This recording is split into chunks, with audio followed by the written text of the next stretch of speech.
ગુજરાતને તો શ્રી મોદી સાહેબના નેતૃત્વનો લાભ દરેક ક્ષેત્રના વિકાસ માટે અઢી દાયકાથી મળી રહ્યો છે. આજે ગુજરાતે એઆઈ ક્ષેત્રમાં અગ્રેસર બનવાની દિશામાં કેબલ લેન્ડિંગ સ્ટેશન પ્રોજેક્ટ માટે ગિફ્ટ સિટી અને હેનોક્સ આઈટી અને ડેટા સેન્ટર વચ્ચે એમઓયુ થયા છે.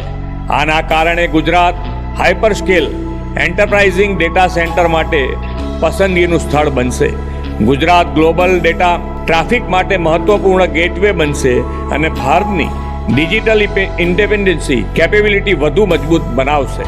Cloud service, hyper scale data centre અને ડિજિટલ પ્લેટફોર્મ્સમાં આંતરરાષ્ટ્રીય રોકાણમાં પણ વધારો થશે. ઝડપી અને મજબૂત આંતરરાષ્ટ્રીય કનેક્ટિવિટીથી AI ML startup, fintech platforms અને ગ્લોબલ કેપેબિલિટી સેન્ટર્સના વિકાસથી ગુજરાત ભારતના ડિજિટલ ગેટવે તરીકે ઉભરી આવશે. વડાપ્રધાનશ્રીના વિઝન અનુસાર રાજ્ય સરકાર એઆઈને ખૂબ પ્રોત્સાહન આપી રહી છે.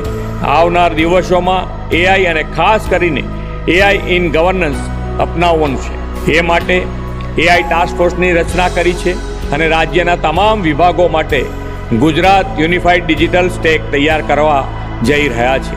તેના કારણે નાગરિકોને તમામ સેવાઓ એક જ પ્લેટફોર્મ પરથી મળતી થશે.